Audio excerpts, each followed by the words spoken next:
আসসালামু আলাইকুম। ক্লাস 8-এর ইতিহাসের ক্লাসে আজ তোমাদের রেল ব্যবস্থা নিয়ে আলোচনা করব।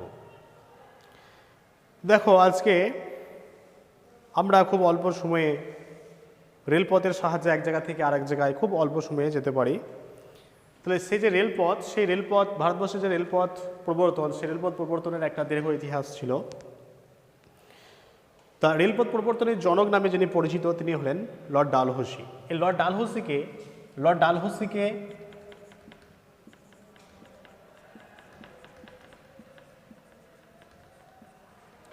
ভারতের রেলপথের জনক বলা হয়।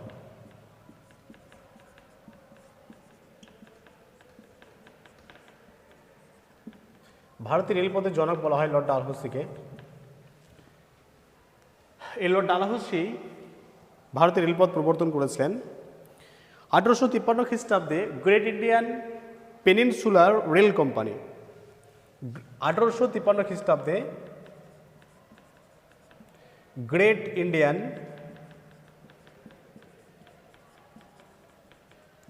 পেনিনসুলার রেলওয়ে কোম্পানি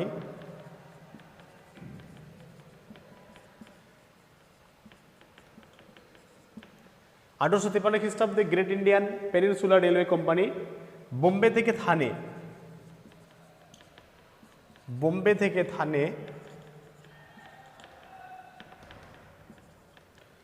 1853 খ্রিস্টাব্দে Great Indian Peninsular railway company Bombay থেকে থানে পর্যন্ত 21 মাইল রেলপথ স্থাপন করে।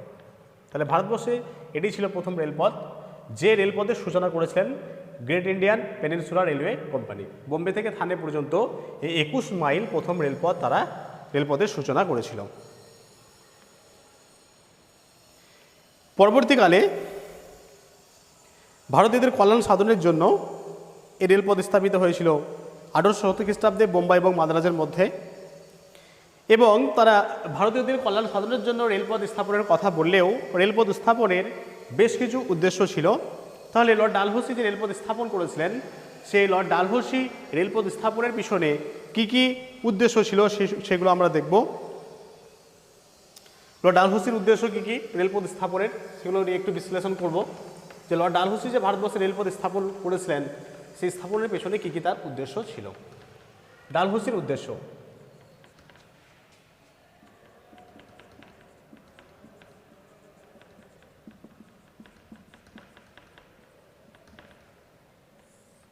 ডালহৌসির উদ্দেশ্য, লর্ড ডালহৌসি এদেশে একটা সুদক্ষ ব্রিটিশ শাসন ব্যবস্থা প্রবর্তন করতে চেয়েছিলেন রেলপথ স্থাপনের মাধ্যমে। একটা সুদক্ষ শাসন ব্যবস্থা তিনি প্রবর্তন করতে চেয়েছিলেন, এবং সে কাজটা সম্ভব হতো শুধুমাত্র রেলপথের জন্যই, এবং এটাই ছিল রেলপথ স্থাপনের তার প্রধান উদ্দেশ্য, একটা সুদক্ষ শাসন ব্যবস্থা প্রতিষ্ঠা।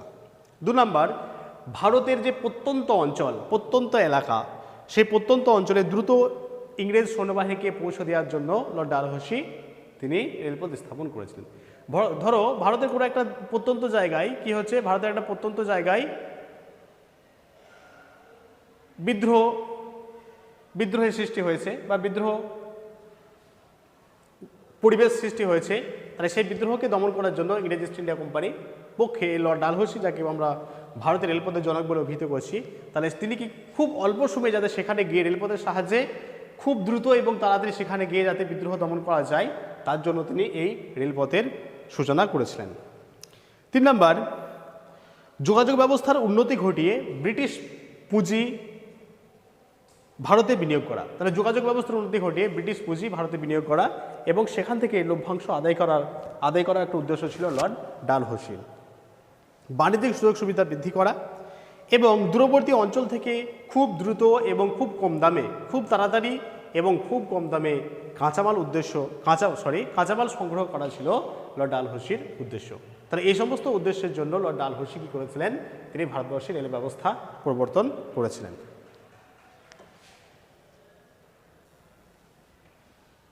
এরপর আমরা দেখব এই যে রেল ব্যবস্থা, সে রেল ব্যবস্থার পিছনে কি কি অর্থনৈতিক উদ্দেশ্য ছিল?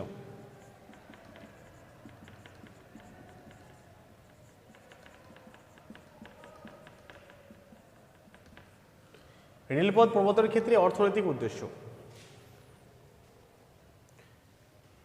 ইংল্যান্ডে তাহলে অষ্টাদশ শতকের দ্বিতীয়ার্ধে ইংল্যান্ডে শিল্প বিপ্লবের ফলে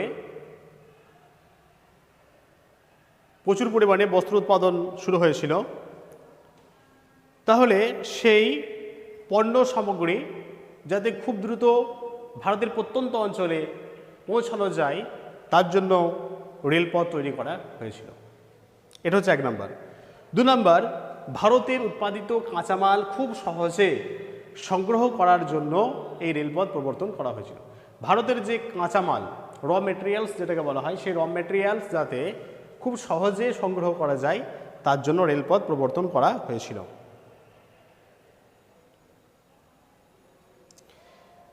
3 নম্বর হচ্ছে ব্রিটিশ পুঁজিপতিদের হাতে যে সমস্ত পুঁজি ছিল সেই পুঁজি যাতে বিনিয়োগ করা যায় বা লগ্নি করা যায়, সেই লগ্নির জন্য এই রেলপথ প্রবর্তন করা হয়েছিল। এবং এই লগ্নির পিছনে তাদেরকে বার্ষিক 5 টাকা করে সুদ দেওয়া হতো। বার্ষিক 5 টাকা সুদের ব্যবস্থা ছিল। যে সমস্ত ধনী ব্যক্তি এই রেলপথ প্রবর্তনের জন্য যারা পুঁজি বিনিয়োগ করবে তাদের বার্ষিক 5 টাকা হারে সুদ দেওয়া হতো, যেটা গ্যারান্টি ব্যবস্থা নামে পরিচিত। আর যেটা সর্বোপরি যে ভারতবর্ষে ইংরেজদের কর্মসংস্থানের জন্য নতুন নতুন সুযোগ সৃষ্টি করা। তাহলে দেখো রেলপথ প্রবর্তনের ক্ষেত্রে অনেক মানুষ, আজকের দিনে আমরা জানি যে ভারতবর্ষের সবচেয়ে বেশি এমপ্লয়ি আছে রেলওয়েতে বা রেলের কাজে সবচেয়ে বেশি মানুষ নিযুক্ত। তাহলে একটা বড় কর্মসংস্থানের সুযোগ তৈরি করা হয়েছিল এই রেলপথ স্থাপনের মধ্য দিয়ে। তাহলে এই সমস্ত অর্থনৈতিক উদ্দেশ্যের জন্য রেলপথ স্থাপন করা হয়েছিল ভারতবর্ষে। 2 নম্বর হচ্ছে রাজনৈতিক উদ্দেশ্য। এটা হচ্ছে অর্থনৈতিক উদ্দেশ্য। 2 নম্বর হচ্ছে রাজনৈতিক উদ্দেশ্য কি কি ছিল দেখবো আমরা।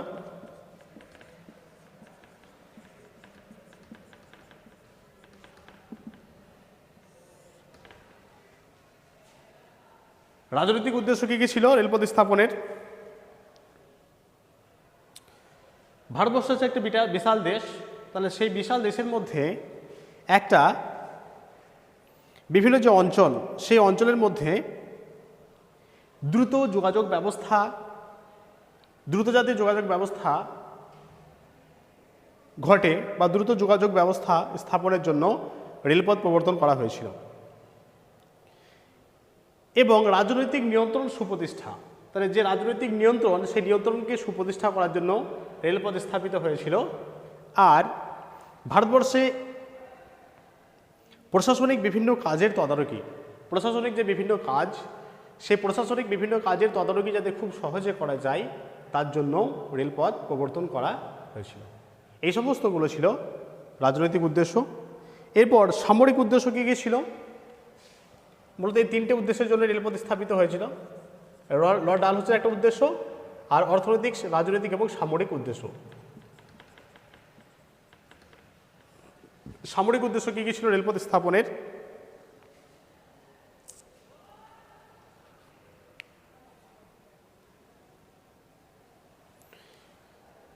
এই রেলের কাজকর্ম ঠিকভাবে চালানোর জন্য 1853 খ্রিস্টাব্দে রেলওয়ে মিনিটস প্রকাশিত হয়েছিল। 1853 খ্রিস্টাব্দে রেলওয়ে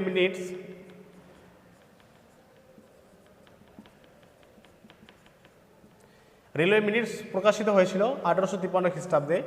এবং সেই রেলওয়ে মিনিটসে বলা হয়েছিল যে ভারতের বিভিন্ন অঞ্চলের মধ্যে বিদ্রোহ দমনের জন্য যাতে দ্রুত সৈন্যবাহিনী পাঠানো যায় তার জন্য রেলপথ নির্মাণ করা হয়েছে। খুব দ্রুত সৈন্য যাতে বিদ্রোহ দমনের জন্য পাঠানো যায় সে কারণের জন্য এই রেলপথ নির্মিত হয়েছিল।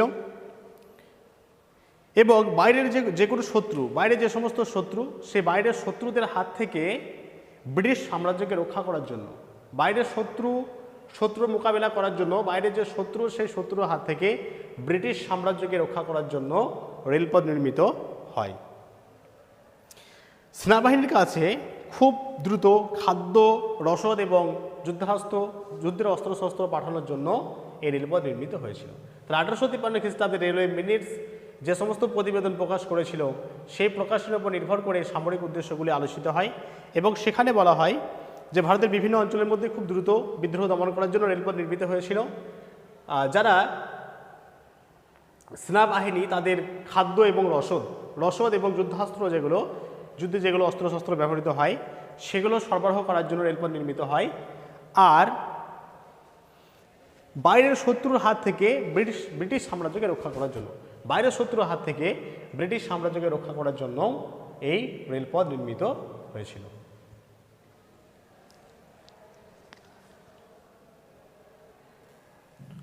এরপর আমরা আলোচনা করব ভারতের যে রেল ব্যবস্থা বা রেলপথ নির্মিত হয়েছিল সেই রেল ব্যবস্থার ফলাফল।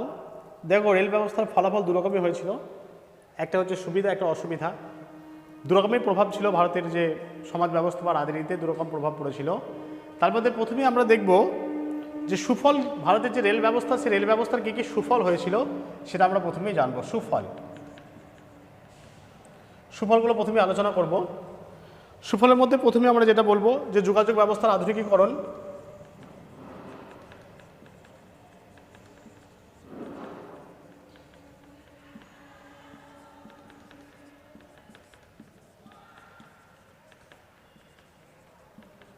যোগাযোগ ব্যবস্থার আধুনিকীকরণ।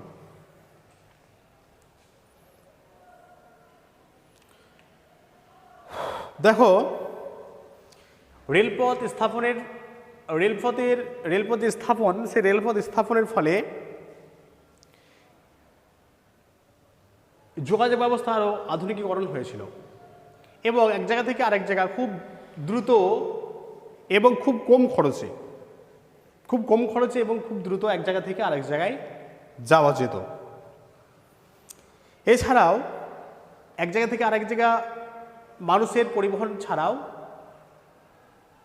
বিভিন্ন রকমের যে মালপত্র আনা নেওয়া, সেই মালপত্র আনা নেওয়ার ক্ষেত্রেও এই রেলপথ একটা গুরুত্বপূর্ণ ভূমিকা পালন করেছিল এবং একসঙ্গে অনেক জিনিস এক জায়গা থেকে আরেক জায়গা খুব সহজে নিয়ে যাওয়া হতো এই রেলপথের সাহায্যে। তাই এই রেলপথের যে আবিষ্কার বা রেলপথের যে প্রবর্তন, সেই প্রবর্তনের ফলে ভারতবর্ষে যোগাযোগ ব্যবস্থার ক্ষেত্রে একটা পরিবর্তন সাধিত হয়েছিল এবং এই যে পরিবর্তন সাধিত হলো সেই পরিবর্তনের ফলাফল বা ভারতীয় সমাজ ব্যবস্থার ওপরেও বা ভারতীয়দের ওপরেও কিন্তু এই যে ভালো যোগাযোগ ব্যবস্থার ক্ষেত্রে যে একটা উন্নতি, সেই উন্নতি ভারতীয়রাও কিন্তু সেখান থেকে লাভবান হয়েছিল। 2 নম্বর হচ্ছে বাণিজ্যের প্রভাব।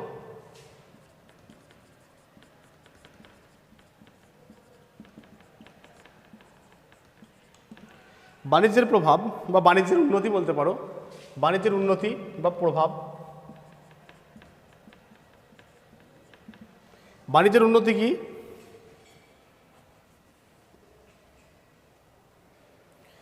দেখো, রেলপথের সাহায্যে ভারতের যে সমস্ত বিভিন্ন জায়গায় যে বিচ্ছিন্ন হয়ে যে বাজার ছিল, বিচ্ছিন্ন বাজার, ভারতবর্ষের বিভিন্ন জায়গায় বাজার আছে, বিচ্ছিন্ন ছড়িয়ে ছিটিয়ে বাজার আছে, সেই বিচ্ছিন্ন বাজারগুলির মধ্যে যোগাযোগ স্থাপিত করেছিল এই রেলপথ। তাহলে এই রেলপথের সাহায্যে বিভিন্ন অঞ্চলের যে বাজার, সেই বাজারের মধ্যে একটা যোগাযোগ স্থাপিত হয় এবং মাল সরবরাহ করার ক্ষেত্রেও রেলপথ অনেকটা গুরুত্বপূর্ণ প্রভাব পালন করেছিল বা রেলপথের প্রভাব আমরা দেখতে পাই।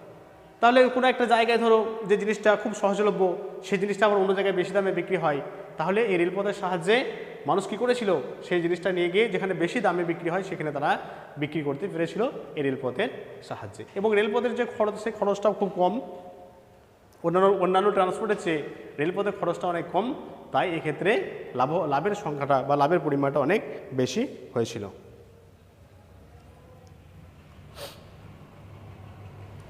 আমদানি রপ্তানির সুবিধা।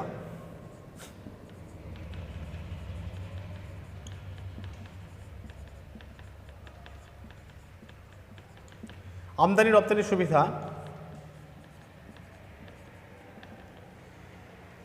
এই রেলপথের সাহায্যে আমদানি এবং রপ্তানি খুব সুবিধা হয়েছিল। রেলপথের সঙ্গে বন্দরগুলি যোগসূত্র স্থাপিত হওয়ার ফলে চাল, গম, পাট, চামড়া, তৈলবীজ এগুলো খুব সহজে বন্দরে নিয়ে যাওয়া সম্ভব হতো এবং বিদেশে রপ্তানি করা সহজতর হয়েছিল এই রেলপথের সাহায্যে। আবার রপ্তানি বাণিজ্যের বৃদ্ধির সঙ্গে সঙ্গে ভারতে বিদেশি শিল্পপণ্য, বস্ত্র, সুতো এই সমস্ত জিনিসের আমদানিটাও বেড়েছিল। তাহলে এই আমদানি এবং রপ্তানি করার সুবিধা বা এই আমদানি এবং রপ্তানির সুবিধা হয়েছিল রেলপথ স্থাপনের জন্য।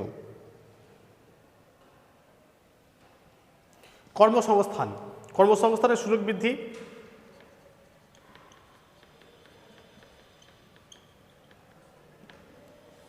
রেলপথ স্থাপনের ফলে বহু মানুষ কাজ পেয়েছিল। ভারতের রেলপথের প্রসার শুরু হলে রেলপথ নির্মাণ, রেল কারখানা প্রভৃতি ক্ষেত্রে বিপুল কর্মসংস্থানের সুযোগ হয়। দেশের যারা ভূমিহীন কৃষক তারা অদক্ষ শ্রমিক হিসেবে রেলে কাজ করে এবং সেখান থেকে একটা যে অর্থ পায় সেই অর্থ দিয়ে তাদের সংসার নির্বাহ হয়। তাহলে এই কর্মসংস্থানের সুযোগ সৃষ্টি করেছিল কিন্তু রেলপথ। আজকের দিনেও আমরা দেখব যে ভারতবর্ষে যে এমপ্লয়ি তার সবচেয়ে বেশি এমপ্লয়ি হচ্ছে এই রেলের সঙ্গে যুক্ত। রেল সবচেয়ে বেশি চাকরি দেয় মানুষকে এবং দেশের বেশিরভাগ মানুষ এই রেলের সঙ্গে কিন্তু জড়িত। তাহলে সেটা যখন রেলপথ তৈরি হয় তখন থেকে আমরা দেখতে পাই যে রেলের যে বিভিন্ন ধরনের কাজ, সেই বিভিন্ন ধরনের কাজের সুযোগ করেছিল রেল। এবং যারা ভূমিহীন কৃষক, যাদের জমি জমা ছিল না, তারা রেলে যারা অদক্ষ শ্রমিক, সেই অদক্ষ শ্রমিক হিসেবে তারা কাজে নিযুক্ত হয়েছিল। সেই ব্যবস্থাটা কিন্তু করে দিয়েছিল এই রেলপথ। জাতীয় ঐক্য।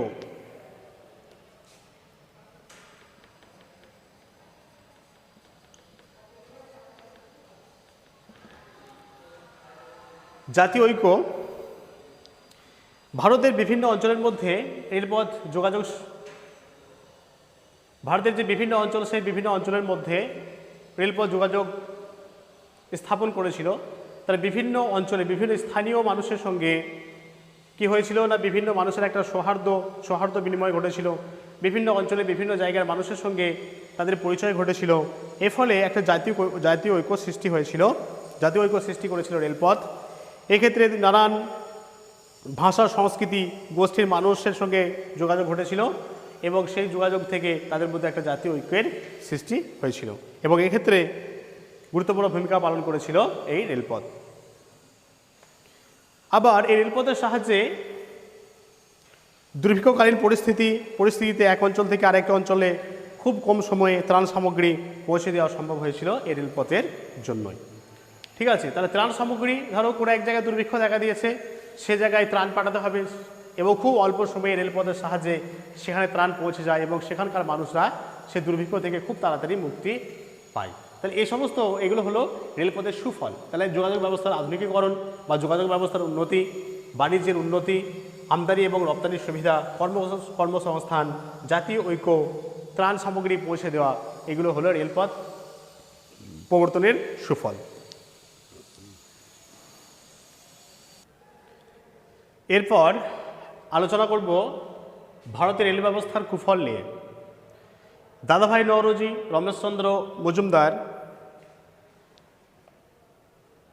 রমেশচন্দ্র দত্ত, বালগঙ্গাধর তিলক প্রমুখ যারা জাতীয়তাবাদী নেতা, তারা রেল ব্যবস্থার সুফলকে সেরকম দেখেনি, তাদের কাছে রেল ব্যবস্থার কুফল ছিল প্রধান। জাতীয়তাবাদী নেতা যারা রমেশচন্দ্র দত্ত, দাদাভাই নওরোজি, বালগঙ্গাধর তিলক প্রমুখ জাতীয়তাবাদী নেতারা, তারা যে রেল ব্যবস্থা, ভারতবর্ষে যে রেল ব্যবস্থা প্রবর্তিত হয়েছিল সেই রেল ব্যবস্থাকে তারা সুনজরে দেখেনি। তা রেল ব্যবস্থার বেশ কিছু কুফল ছিল, সেগুলো নিয়ে আলোচনা করব। এক হচ্ছে সম্পদের বহির্গমন। 1 নম্বর, সম্পদের বহির্গমন।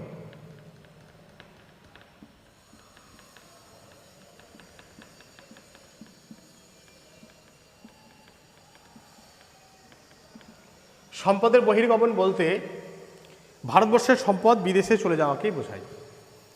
ঠিক আছে, তাহলে সম্পদের যে বহির্গমন, সেই বহির্গমন বলতে ভারতবর্ষের সম্পদ বিদেশে চলে যাওয়াকে বলা হয় বহির্গমন।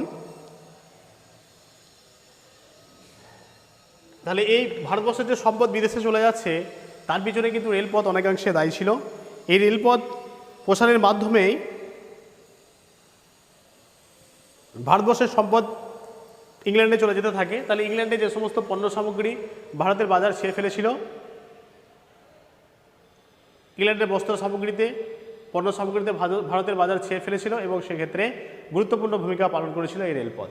এবং এই রেলপথের সাহায্যে খুব অল্প সময়ে এবং অল্প দ্রুত কাঁচামালও সংগ্রহ করা হয়েছিল। তাহলে ভারতবর্ষ একদিকে কাঁচামাল রপ্তানিকারক এবং কাঁচামাল রপ্তানিকারক দেশে পরিণত হয়েছিল এবং অন্যদিকে শিল্পজাত পণ্য সামগ্রীর আমদানিকারক দেশে পরিণত হয়েছিল।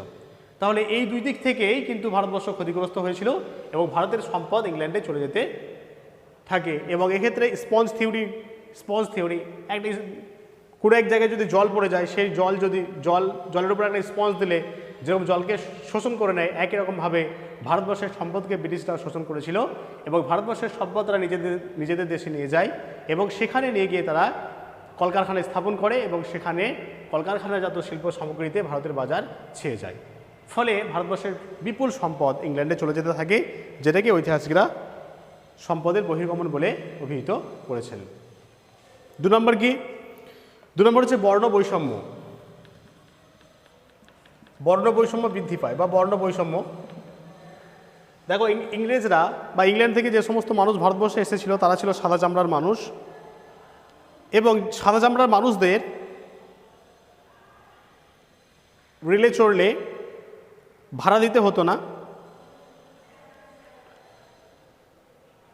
আবার অন্যদিকে ভাড়া দিলেও তারা খুব কম ভাড়া দিত, যেহেতু তারা ইংল্যান্ডের মানুষ। আর ভারতের যারা মানুষ তারা হচ্ছে কালো, তারা দেখতে ভারতীয়রা ইংল্যান্ডের তুলনায় ময়লা বা কালো। তাহলে ইংল্যান্ডের যারা মানুষ তারা যখন রেলে ভ্রমণ করে তখন তারা ভারতীয়রা তাদের কাছে বর্ণ বৈষম্যের শিকার হয় এবং ভারতীয়দেরকে তারা নানা রকমভাবে তাচ্ছিল্য করে, বিভিন্ন রকমের তারা লাঞ্ছনা করত।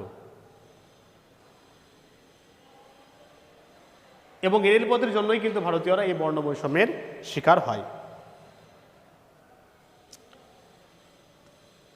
দেশীয় শিল্পের ক্ষতি।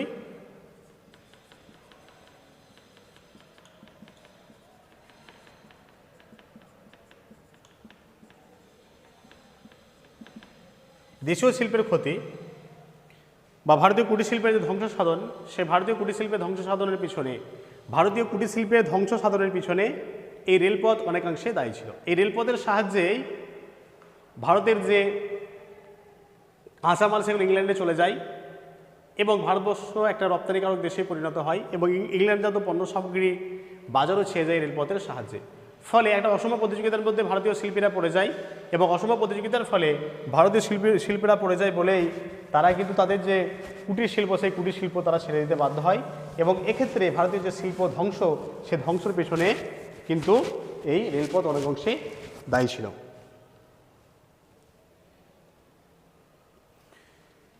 এরপর কর্মসংস্থানের ক্ষেত্রে বৈষম্য। কর্মসংস্থানের ক্ষেত্রেও একটা বৈষম্য দেখা যায়।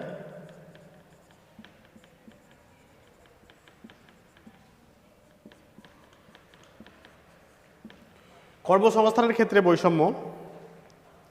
রেলপথ প্রসারের ফলে সরকারি উচ্চ পদে কর্মসংস্থানের সুযোগ সৃষ্টি হয়েছিল ঠিকই, কিন্তু সেই পদগুলো শ্বেতাঙ্গদের জন্যই বা শ্বেতাঙ্গদের নিযুক্ত করা হতো, সেই পদগুলোতে ভারতীয়দেরকে নিযুক্ত করা হতো না।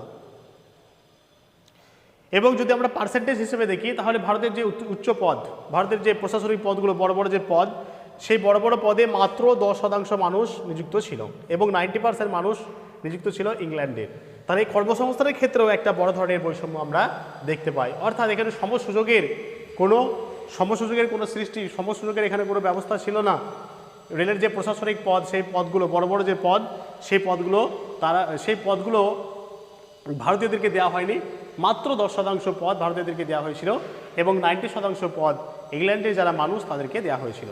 তাহলে আমরা বলতে পারি যে কর্মসংস্থানের ক্ষেত্রে একটা বৈষম্য করেছিল এই রেল ব্যবস্থা।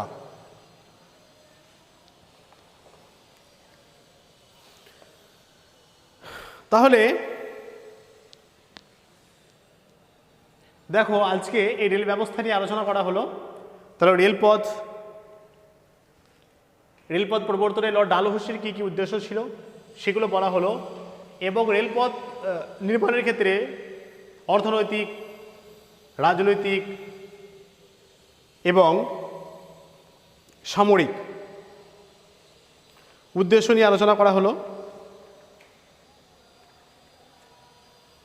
অর্থনৈতিক উদ্দেশ্য, রাজনৈতিক উদ্দেশ্য এবং সামরিক উদ্দেশ্য কী কী নিয়ে, সামরিক উদ্দেশ্য কী কী ছিল সেই সম্পর্কে আলোচনা করা হলো এবং রেলপথ স্থাপনের সুফল এবং কুফল কী কী ছিল সেগুলো বিশ্লেষণ করা হলো। তাহলে সামগ্রিক দিক দিয়ে যদি আমরা বিশ্লেষণ করি তাহলে আমরা বলতে পারি যে রেলপথ যে প্রবর্তন, ভারতবর্ষে যে লর্ড ডালহৌসি রেলপথ প্রবর্তন করেছিলেন, সেই রেলপথ প্রবর্তনের ক্ষেত্রে তাদের যে লাভ, অর্থাৎ ইংল্যান্ডের লভ্যাংশটাকে তারা বেশি দেখেছিল, ভারতীয়দের সুবিধা হবে সেই উদ্দেশ্য নিয়ে কিন্তু তারা আদৌ ভারতবর্ষে রেলপথ স্থাপন করে। ভারতবাসীরা বিভিন্ন দিক থেকে লাভবান হবে সেরকম উদ্দেশ্য নিয়ে তারা রেলপথ প্রবর্তন করেনি। তাদের নিজেদের লাভ হবে, নিজেদের কথা মাথায় রেখেই তারা ভারতবর্ষে রেলপথ প্রবর্তন করেছিলেন। তাহলে আজকে তোমাদের এই রেল ব্যবস্থা সম্পর্কে আলোচনা করা হলো। কারো যদি কোনো পয়েন্টস বুঝতে অসুবিধা হয় অবশ্যই আমাকে জানাবে।